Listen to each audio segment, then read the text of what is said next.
Welcome to Bellinger Nature Films' latest episode. Today we're exploring the incredible Tallowwood tree.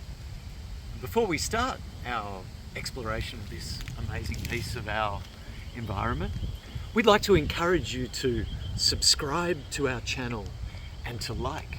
And as an incentive, we'd encourage you to leave some comments below, and we'll randomly select an individual for a free Bellinger Nature tour through the heart of green. So let's get to the Tallowwood. The Tallowwood is one of the eucalyptuses, the mighty gum trees that are the quintessential Australian flora. And its specific epithet, its scientific name is Eucalyptus microcorys. Micro meaning small, corys meaning helmet. Now the Tallowwood tree is the very favourite food of the dungia, of the koala. And this very tree in the heart of green has been used over quite a few generations as a home range tree for one of the alpha male koalas that live here.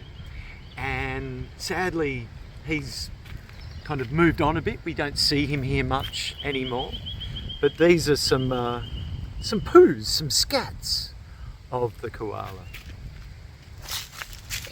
And the story of the Tallowwood begins deep in Gondwana, the great southern supercontinent, when Australia was joined to South America, Antarctica, Africa, New Zealand, New Guinea.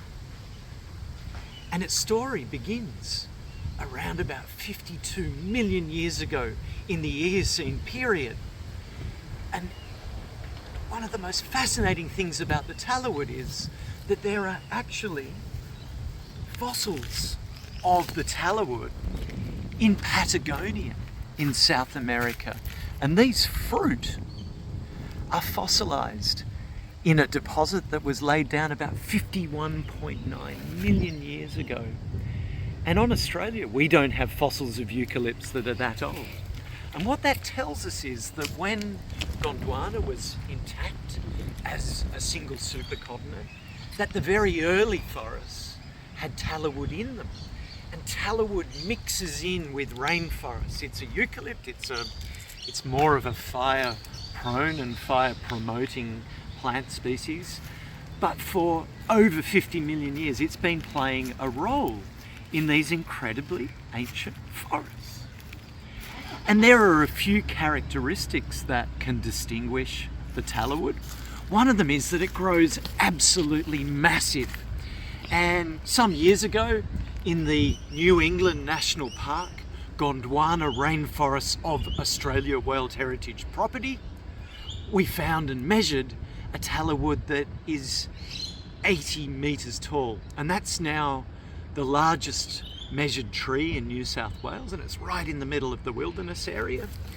And one of the key features of the Tallowwood is this rufous fibrous bark. And as they get bigger, the bark becomes more lustrous, and it you can identify it quite readily when you're in the forest below. And it's a really, really important part of our tall, wet eucalypt forests. And it's obviously got amongst the most nutritious of foliage for the koalas. When they get big, the big old growth trees that are hundreds of years old, they make massive tree hollows, and things like yellow-bellied gliders and greater gliders, powerful owls, sooty owls, masked owls, glossy black cockatoos, all these incredible threatened creatures that need big tree hollows.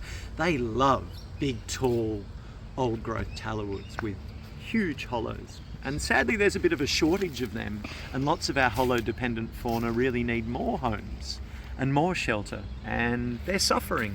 Things like the yellow-bellied glider have almost disappeared. They've almost become extinct across big swathes of the north coast in recent times.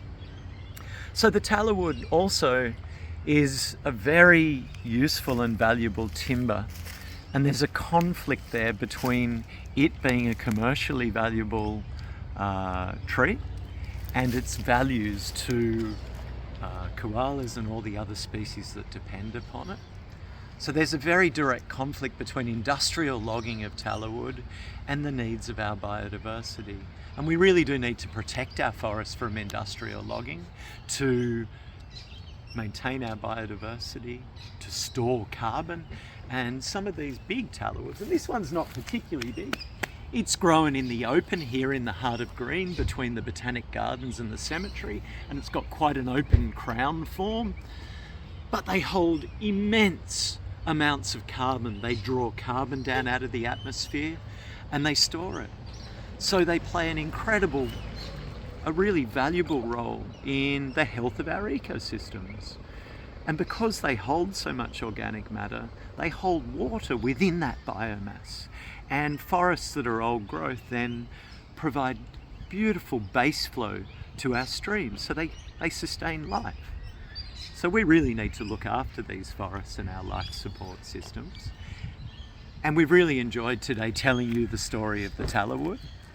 Look forward to you sharing future adventures with Bellingen Nature Films, and please subscribe to our channel, like